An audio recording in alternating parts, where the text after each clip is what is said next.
Hello दोस्तों, मैं Neeraj Soni RDS hotspot में आपका स्वागत करता हूं। हमारी पिछली क्लास का विषय था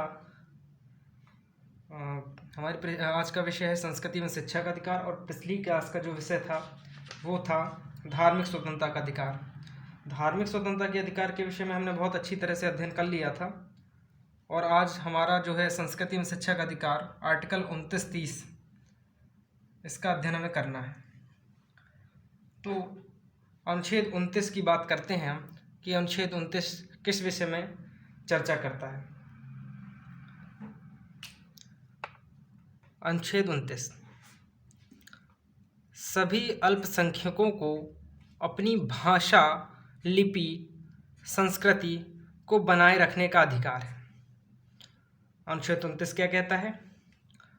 सभी अल्पसंख्यकों को अपनी भाषा, लिपि और संस्कृति को बनाए रखने का अधिकार है। और अनुच्छेद 30 क्या कहता है? सभी अल्पसंख्यकों को अपनी शिक्षण संस्थाओं की स्थापना करना और उनका प्रबंधन करना, उनके प्रबंधन करने की क्या है? स्वतंत्रता है। अनुच्छेद 29 की बात करते हैं तो सीधे सीधे है कि ये जो दोनों अधिकार हैं, अनुच्छेद 29 और 30, संस्कृति एवं शिक्षा के अधिकार के अंतर्गत आते हैं। ये अगर आपसे पूछा जाए एग्जाम में कि अल्पसंख्यकों के अधिकारों से जुड़ा हुआ कौन सा अधिकार है, मौलिक अधिकार है, तो आप सीधे सीधे कहेंगे संस्कृति एवं शिक्षा का अधिकार अल्पसंख्यकों के अधिकारों से जुड़ा हुआ अधिकार है। और यही दो जो अनुच्छेद 29 और 30 हैं, ये अल्पसंख्यकों को कई अधिकार प्रदान करते हैं। आर्टिकल 29 ही जो है देश में शैक्षणिक संस्थाओं की स्थापना, जो अनुच्छेद 29 है, वही शैक्षणिक संस्थाओं की स्थापना करने और उनका समायोजन करने और उनका प्रबंधन करने का अधिकार अल्पसंख्यक, अर्थात जो समाज में क्या है, जिनकी संख्या कम है, जिन्हें क्या है अभी और विकास की ज़रूरत है, उन्हें ये अधिकार प्रदान किए गए हैं। अर्थात अनुच्छेद 29 और 30 अल्पसंख्यकों से जुड़े हुए अधिकार हैं। ठीक है, आगे चलते हैं। संवैधानिक उपचारों का अधिकार, अनुच्छेद 32। इसके विषय में कहा था भीमराव अम्बेडकर जी ने, क्या कहा था कि ये क्या है? भारतीय संविधान की आत्मा है। क्या है? भारतीय संविधान की आत्मा है। तो संवैधानिक उपचारों के अधिकार को समझने से पहले हमें थोड़ी अनुच्छेद 31 की चर्चा करनी है, क्योंकि अनुच्छेद 31 में क्या था? संवैधानिक उपचारों का अधिकार।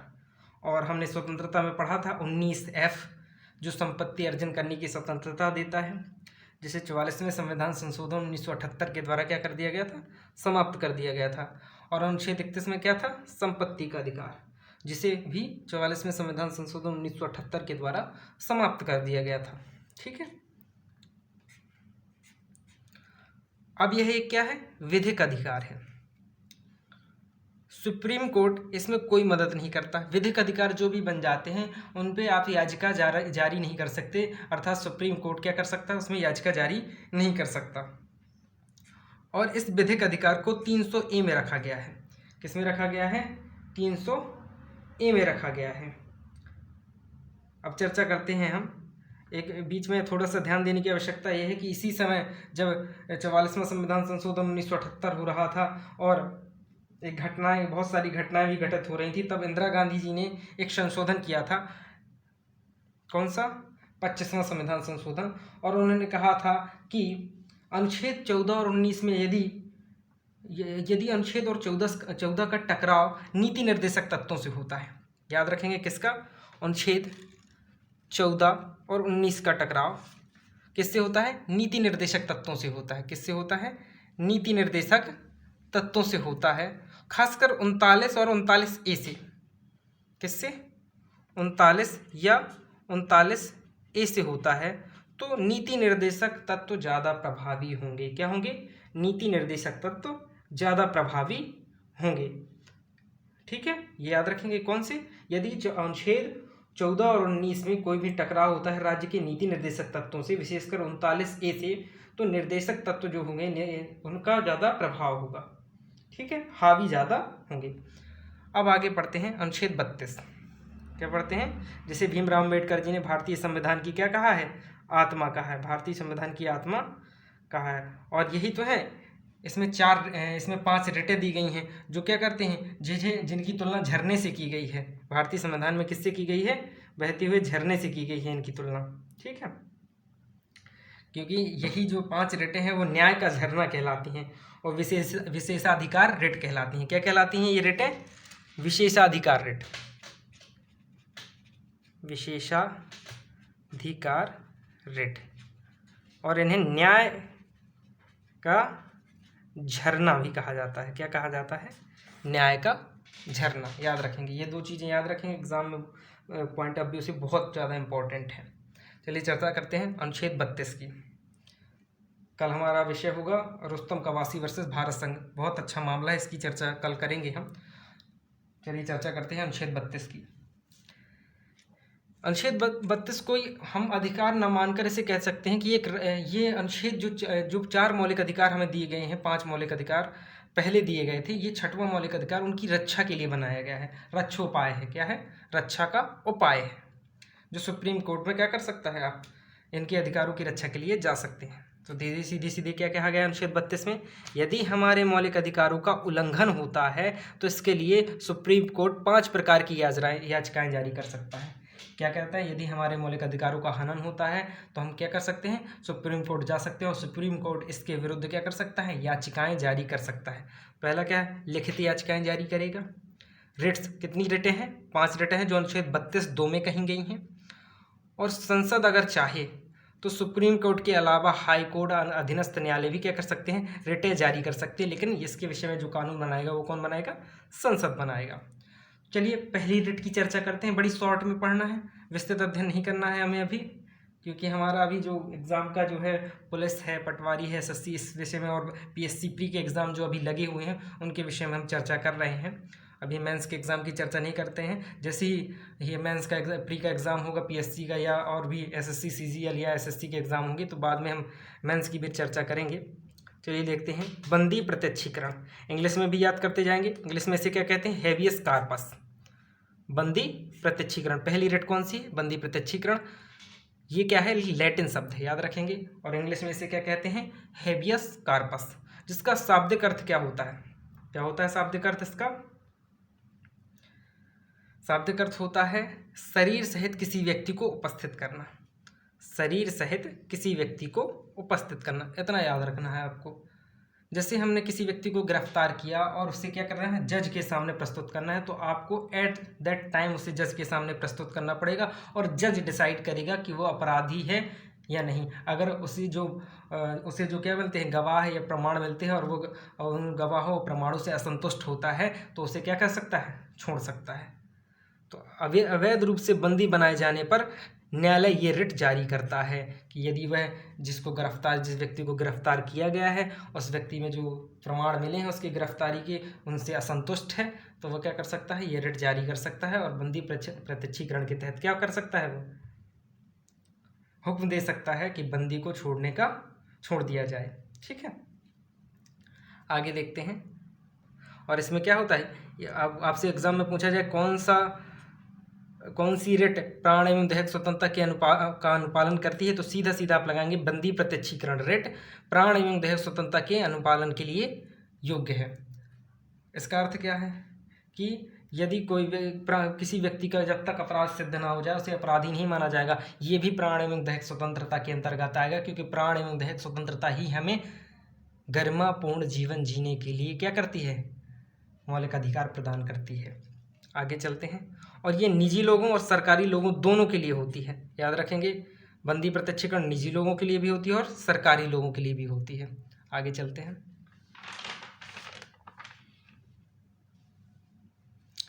अब कौन सी है? परमादेश, इंग्लिश में क्या कहते हैं इसे? मैंडमस। शाब्दिक अर्थ क्या है? हम आदेश देते हैं। सबके जो शाब्दिक अर्थ हैं इनका मूल अर्थ आपको पहले समझ लेना है, ठीक है। और इसमें क्या कहा गया है? हम आदेश देते हैं। किसी भी संस्था के द्वारा निर्धारित कार्य नहीं करने पर सुप्रीम कोर्ट आदेश देता है। तो पहले ये याद रखना है कि अधीनस्थ न्यायालयों के लिए होती है। क्या होती है? अधीनस्थ न्यायालयों के लिए। या किसी संस्था के लिए भी हो सकती है। कैसा? जैसे कोई संस्था काम कर रही है और वह उसके अधिकार क्षेत्र से बाहर हो जाए। अगर ये देखिए, कोई कार्य नगर पालिका का है, किसका? नगर पालिका का है, और उसका कार्य क्या करे? पुलिस करे। कोरोना के समय बहुत सारे ऐसे कार्य हुए हैं जो किए हैं, लेकिन ये आपदा का समय है, इसलिए हम पेंडेमिक का महामारी का समय, इसलिए कार्यों का बंटवारा उतनी ढंग से नहीं। जो व्यक्ति पुलिस भी नगर पालिका की कार्य करती है और सब कोई मतलब लगे हुए हैं, बहुत अच्छी बात है। लेकिन परमादेश के अंतर्गत क्या कहा गया है कि किसी भी संस्था के द्वारा निर्धारित कार्य नहीं किए जाने पर सुप्रीम कोर्ट आदेश देता है। अर्थात सीधा सीधा अर्थ है कि आपको कोई कार्य सौंपा गया है और आप वो कार्य समय पर नहीं पूरा कर रहे हैं, तो सुप्रीम कोर्ट ये रिट जारी कर सकता है कि आपने वह कार्य समय पर क्यों नहीं किया। यही चीज़ क्या करती है? आदेश देती है। जैसे घर की अगर बात करते हैं तो घर में क्या होता है? होम अफेयर्स चलता है। मम्मी क्या होती हैं? प्रमुख होती हैं। और मम्मी ने अपन लोगों से कोई काम कहा और अपन करने में क्या हुआ, टाइम पे अपन ने काम नहीं किया, तो मम्मी क्या करती हैं? सीधे आदेश देती हैं, कि विनती करती हैं, आदेश देती हैं। वही है क्या है? परमादेश। यहाँ सुप्रीम कोर्ट आदेश देता है। आगे चलते हैं। प्रतिषेध, प्रोहिबिशन, इंग्लिश में क्या कहते हैं? प्रोहिबिशन, जिसका शाब्दिक अर्थ क्या होता है? रोकना या निषेध। सीधे सीधे किसी चीज़ को क्या कर देना? रोक देना। किसी भी संस्था का जो कार्य नहीं है वह अपने अधिकार क्षेत्र से बाहर जाकर कार्य करती है। यहाँ याद रखना है। अधीनस्थ न्यायालयों के लिए होती है। क्या होती है? अधीनस्थ न्यायालयों के लिए होती है अधिकतर। क्या होता है? जैसे किसी न्यायालय में कोई भी कार्य है, जैसे एनजीटी का कोई कार्य है, नेशनल ग्रीन ट्रिब्यूनल, 18 अक्टूबर 2010 में इसकी स्थापना हुई थी। ठीक है, याद रखेंगे। आयोग का विषय भी है, हमारे पीएससी का विषय भी है आयोग का, एनजीटी। तो जो एनजीटी का कोई कार्य है कि पर्यावरण की सुरक्षा से संबंधित कार्य है, और सुप्रीम कोर्ट और क्या है, हाई कोर्ट या और अधीनस्थ न्यायालय कोई कार्य कर रहे हैं और वो अपने अधिकार क्षेत्र से जाकर एनजीटी के कार्यों में प्रवेश कर जाएं, अर्थात उनका जो कार्य नहीं है वो दूसरे के कार्यों में प्रवेश कर जाए और दूसरे मामलों को देखने लगे, तो सुप्रीम कोर्ट एक रिट जारी करेगा जिसे कहेंगे प्रोहिबिशन। अर्थात आप अपने अधिकार क्षेत्र से बाहर जा रहे हैं और उस अधिकार क्षेत्र से बाहर जाने के लिए, रोकने के लिए अधीनस्थ न्यायालयों को कौन सी रिट जारी की जाती है? प्रतिषेध, जिसे क्या कहते हैं? प्रोहिबिशन। ठीक है, अब चर्चा करते हैं उत्प्रेषण की, जिसका अर्थ होता है सटियोरी, रुक जाओ। इसका अर्थ भी सेम होता है, लेकिन यदि क्या होता है, सेम मामला होता है कि यदि आप क्या करते हैं, अधिकार क्षेत्र से बाहर जाकर काटते हैं या कोई मामला चल रहा है, इसमें क्या होता है, कोई मामला हाई कोर्ट या अधीनस्थ न्यायालय में चल रहा है और सुप्रीम कोर्ट को पता चलता है कि ये उनकी कार्य क्षेत्र से बाहर का मामला है, तो सीधे सीधे सुप्रीम कोर्ट उस मामले को अपने पास मंगा सकती है। इस मामले में क्या है, सुप्रीम कोर्ट में ये जैसे अधीनस्थ न्यायालय में कोई मामला चल रहा हो तो उस मामले को, और वह अधिकार क्षेत्र से बाहर हो अधीनस्थ न्यायालय के, तो सुप्रीम कोर्ट क्या करेगी, उस मामले को अपने पास मंगा सकती है। ठीक है, ये हो गया उत्प्रेषण। अब आगे चर्चा करते हैं अधिकार परीक्षा। अधिकार परीक्षा का क्या अर्थ है? किस अधिकार से, को वारंटो इंग्लिश में कहते हैं, किस अधिकार से क्वालिफिकेशन इसमें दिखाते हैं कि आप इस पद पर किस अधिकार से इस पद पर बैठे हैं, पद पर हैं, कि आपने नियमों कानूनों का उल्लंघन तो नहीं किया है। जैसे आप लोगों ने चार्ज लिखा होगा कि आप चार्ज लेते हैं, कोई भी चार्ज लेते हैं, जैसे कलेक्टर साहब क्या है, किसी चीज़ से पीड़ित हैं या कोरोना का समय चल रहा है, मान लो कोरोना से पीड़ित है और उनका कोई और चार्ज ले ले और वह चार्ज जो लेने वाला है उसके पास उस चीज़ की योग्यता ना हो।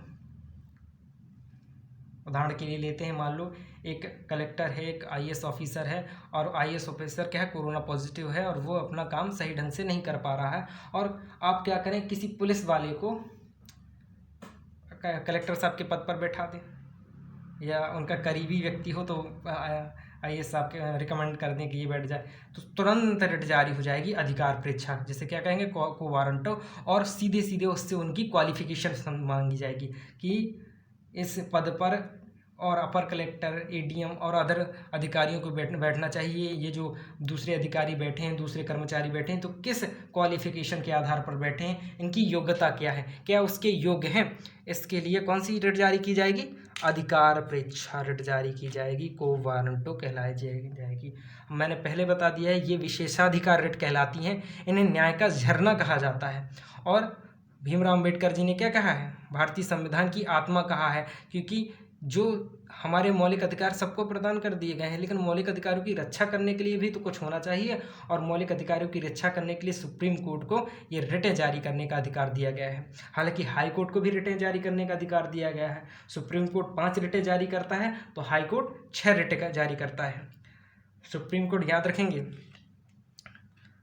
हाई कोर्ट है जो वो 6 रिटें जारी करता है। सुप्रीम कोर्ट कितनी रिटें जारी करता है, 5 रिटें जारी करता है। अनुच्छेद 32(2) में इसकी रिटें हैं, और इसकी अनुच्छेद 266 में है। कितने में है, 226 में है, सॉरी 226 में है। अब 200 जो इसकी जो 6वीं रिट है, इसमें 5 रिटें, 6वीं है इंजक्शन है, इंजक्शन, जिसका अर्थ होता है हाथों हाथ न्याय, तुरंत न्याय की बात करता है। और हमने सुना है, अपन ने पढ़ा है कि सुप्रीम कोर्ट क्या करता है, मौलिक अधिकारों के उल्लंघन होने पर रिटें जारी करता है, लेकिन हाई कोर्ट विधिक अधिकारों और मौलिक अधिकारों दोनों के लिए रिटें जारी करता है। अंतर बिल्कुल क्लियर कट है। अनुच्छेद 32(2) सुप्रीम कोर्ट में रिटें जारी करता है, अनुच्छेद 226 हाई कोर्ट के रिटों की बात करता है। अनुच्छेद जो अनुच्छेद 32 है वो सुप्रीम कोर्ट जो है रिटें जारी करता है और मौलिक अधिकारों के हनन के विरुद्ध करता है, कि अगर मौलिक अधिकारों का क्या है, हनन हो रहा है तो क्या करेगा, सुप्रीम कोर्ट रिट जारी है। लेकिन हाई कोर्ट मौलिक अधिकारों और विधिक अधिकारों दोनों के लिए रिटें जारी करता है। याद रखेंगे इतना, ठीक है। आगे चलते हैं, अनुच्छेद 32 की बात करते हैं, 34 की बात करते हैं कि कब इन मौलिक अधिकारों को कम किया जा सकता है, सैन्य कानून लागू होने पर। अनुच्छेद 33 की बात करते हैं पहले, फोर्स, लॉ ऑर्डर मेंटेन करने वाले, इंटेलिजेंस विभाग के अधिकारी के मौलिक अधिकारों को संसद कानून बनाकर कम कर सकती है। कैसे, जैसे कोरोना का समय है, और कोरोना के समय में क्या है, पुलिस अधिकारियों की और CISF BSF सबकी काम क्या है, बहुत ज़्यादा बढ़ गए हैं, और अस्पताल में मेरे सब, तो इनकी जैसे 12 घंटे की ड्यूटी थी तो 24 घंटे इनकी ड्यूटी बढ़ा दी गई है। अर्थात क्या कर दिया गया है, मौलिक अधिकारों को कम कर दिया गया है। क्योंकि क्या, जब आपके सामने विपत्तियां आ जाती हैं, आपातकाल की स्थिति आ जाती है, तो उनके मौलिक अधिकारों को कम कर दिया जाता है। तो अनुच्छेद 33 यही भी बात करता है कि फोर्स, लॉ ऑर्डर मेंटेन करने वाले इंटेलिजेंस विभाग के अधिकारियों को क्या किया जा सकता है, संसद कानून बनाकर इनके अधिकारों को कम कर सकती है। अब आगे चलते हैं, अनुच्छेद 34 में सैन्य कानून या मार्शल लॉ लागू होने पर। मैंने बताया कि आपातकाल की स्थिति में, राष्ट्रपति शासन की स्थिति में सरकार मौलिक अधिकारों को कम कर सकती है, और संसद कानून बनाकर इसकी क्षतिपूर्ति भी कर सकती है। कैसे, मान लो जैसे बंगाल की घटना, बंगाल में बहुत ज़्यादा घटनाएं होती थी, कश्मीर में बहुत ज़्यादा घटनाएं होती हैं, तो कश्मीर में जो घटनाएं हो रही हैं, ठीक है, या बंगाल में जो घटनाएं हो रही हैं, उसमें मान लो मार्शल लॉ लगा दिया जाए, सैन्य कानून लागू कर दिया जाए, और कर्फ्यू लगा दिया जाए, जनता को निकलने ना दिया जाए, तो सीधे सीधे प्राणिक दैहिक स्वतंत्रता का हनन हो गया, कि स्वाभिमानपूर्ण जीवन जी नहीं सकता व्यक्ति। तब क्या किया गया है, लेकिन उनकी संसद कानून बनाकर क्षतिपूर्ति कर सकती है। क्या कर सकती है, क्षतिपूर्ति कर सकती है। मौलिक अधिकारों को कम जरूर कर दिया जाएगा, स्वतंत्र विचरण की स्वतंत्रताएं आपकी कम कर दी जाएंगी, आप कहीं भी आवागमन नहीं कर पाएंगे, अपने घर में बिल्कुल पैक रहेंगे। इसके लिए क्या किया गया है, अनुच्छेद 34 बनाया गया है। अनुच्छेद 35 की बात करते हैं। अनुच्छेद 35 कहता है कुछ बातों पर कानून बनाने का अधिकार संसद को है। सीधा सीधा बोल दिया गया है कि कुछ ऐसे अधिकार होंगे जिसमें राज्य का हस्तक्षेप, राज्य विधानमंडल का हस्तक्षेप 0 हो जाएगा, अर्थात राज्य विधानमंडल उस विषय पर कानून नहीं बनाएगा। जैसे सरकारी नौकरी, अनुच्छेद 16(3) में बात किया गया है कि क्या किया गया है, अनुच्छेद 16 में बताया गया था कि अवसरों का सुनियोजित उपयोग, अर्थात अवसरों की समानता की बात करी गई थी, और कहा गया था कि जो पिछड़े वर्ग हैं, जिनका सरकारी नौकरियों में प्रतिनिधित्व नहीं है, उनके लिए एक आयोग बनाया जाएगा, पिछड़ा वर्ग आयोग, अनुच्छेद 340 के अंतर्गत। उसी की ये बात की गई है कि क्या इस विषय में जो कानून बनाएंगे, राज्य नहीं बनाएगा, कौन बनाएगा, केंद्र बनाएगा। अनुच्छेद 32(3) की बात करी है, अर्थात वही संवैधानिक उपचारों के विषय में बात की गई है कि अगर हमें एक आधी रिट और बढ़ानी है तो उस विषय में क्या आप चर्चा करेंगे। अनुच्छेद 33 की मैंने बताया, फोर्स, लॉ ऑर्डर मेंटेन करने वाले इंटेलिजेंस विभाग के अधिकारों को संसद कानून बनाकर कम कर सकती है। और क्या है, राज्य विधानमंडल को ऐसे कानून बनाने का अधिकार नहीं है, अर्थात राज्य का हस्तक्षेप इनमें बिल्कुल नहीं होगा, केंद्र सरकार ही कानून बनाएगी। ठीक है, चलिए देखते हैं आज हमने किस किस विषय में चर्चा की है। तो आज हमने सबसे पहले चर्चा की क्या है, अनुच्छेद संस्कृति एवं शिक्षा के अधिकार के विषय में चर्चा की। किसके विषय में चर्चा की? संस्कृति एवं शिक्षा के अधिकार के विषय में चर्चा की। अनुच्छेद 29, अनुच्छेद 30 की चर्चा की। फिर हमने अनुच्छेद 31 के विषय में पढ़ा, जिसमें संपत्ति अर्जन का अधिकार को खत्म कर दिया गया था और उसे विधिक अधिकार 300A में रख दिया गया था। फिर हमने अनुच्छेद 32 की चर्चा की। अनुच्छेद 32 में क्या है? संवैधानिक उपचारों का अधिकार है। संवैधानिक उपचारों को, जिसमें मैंने आपको बताया है कि संवैधानिक उपचारों को क्या कहते हैं। इसमें जो 5 रिटें हैं उसे न्याय का झरना कहते हैं और विशेषाधिकार रिट कहा जाता है। पहली जो हमारी रिट थी वो कौन सी थी? पहली रिट थी बंदी प्रत्यक्षीकरण, जिसे इंग्लिश में कहा जाता था हेबियस कार्पस। इंग्लिश में ज़रूर याद रखेंगे, क्योंकि इंग्लिश में एग्जाम में आप A आपको दे दी जाएंगी। परमादेश का अर्थ क्या होता है? मैंडवस इंग्लिश में कहते हैं। प्रतिषेध, प्रोहिबिजन, उत्प्रेषण, सर्टियोरी, अधिकार परीक्षा को वारंटो। फिर हमने अनुच्छेद 33 का अध्ययन किया, 34 का अध्ययन किया और अनुच्छेद 35 का अध्ययन किया। अगर आपको ये वीडियो पसंद आया हो तो RDS हॉटस्पॉट चैनल को लाइक कीजिए, सब्सक्राइब कीजिए और बेल आइकन दबाना बिल्कुल ना भूलिए। कोरोना का समय है, इसलिए हमेशा घर पर रहें और मास्क और सैनिटाइज़र का लगातार उपयोग करते रहें। धन्यवाद।